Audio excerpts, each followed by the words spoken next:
So last week I was sharing how my mother gained her guru, much to my disapproval as a rationalist, socialist, intellectual of 13. And this is a story of how I came to meditate for the first time, despite the fact I thought it was all weird and crazy and was something that no respectable person should do. Not because anyone had told me that, but because that was the conclusion I'd come to myself. So the same person is implicated here. My stepmother, the woman who through her skill, through her yukti, had helped my mother come to her path. She helped me to meditate for the first time. And the story is very similar. I was in Sydney this time. 5 years had gone past. I'm 18 years old. And again, I wanted to meet with my half-brother. And again, my stepmother's answer was the same as it was when I had that same request 5 years earlier, which was yes, we can meet. And here's how. At the time, 5 years ago, it was when my mother got introduced to the person who became her guru. And now, it was at the ashram. And I didn't want to go to the ashram. I knew what ashrams are about. Lots of lines, lots of devotion, lots of people bowing down to someone, clearly leaving their intellect behind. And that idea didn't appeal. But she said, look, it's okay. We'll meet at the ashram. Brandon will be there too. And we'll just have dinner. And then immediately after dinner, you can meet him. You can go off, do your own thing. I said, fine, fantastic. Because whilst I didn't like most of what happened at an ashram, I did like one thing, and that was the food. I loved the food. So we went there and we had this beautiful sattvic, so light, very tasty vegetarian Indian food. I was feeling very happy. And then she said, hey, look, I've just heard Brandon's going to be a little bit delayed. So, and I went, here we go. I bet she set up the whole thing. She said, so, we can stay here, we can hang out. There's going to be a talk soon. Maybe we just want to go and hang out there while we're waiting. I'm going to go. You're welcome to come too. So rolling my eyes, without her seeing, I said, sure, let's go to the talk. We went into the talk. And I don't know whether she arranged it this way, but we were right in the middle with, like at the movie cinemas.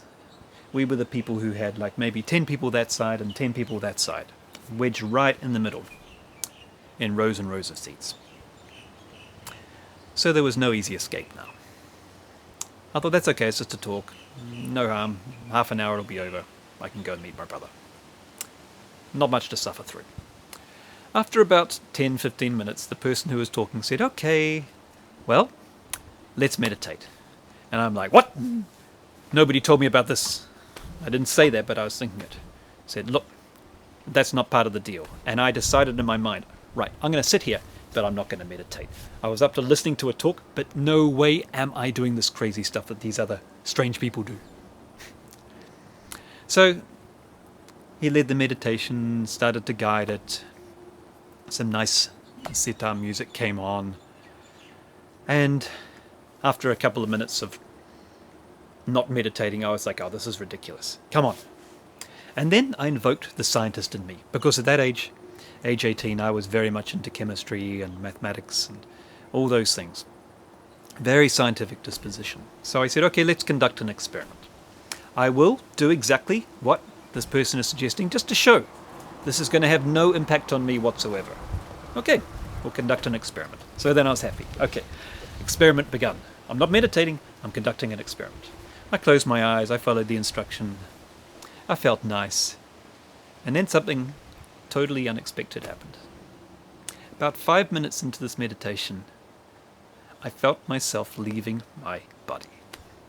I had this out-of-body experience. I started to feel very blissful, and I felt that my awareness expanded, and I was conscious of the entire room. And part of me was going, wow, this is cool. And the other part was going, what on earth is happening right now? And this tension was occurring inside me between the part that wanted to expand and the part that was having all of its preconceptions blown up in real time. the intellect. And the intellect was exploding. And I could feel this tension. But the part that felt better was the expansion, so I went with that. And I sat with it, and I felt expanded and expansive as I'd never felt in my life. And after some time, we came out of meditation, and my stepmother turned to me and said, "So, how was that?" And I simply said, "Yeah, I left my body." And she said, "Oh, you had a nice experience, did you?" And I was like, "Yeah. So this is what you crazy people do here and why you do it." I didn't say that, but I thought it. Years later, I thanked her because she had been responsible for my spiritual initiation. And yet, if it weren't for her cunning, for her smart, I might never have had that experience.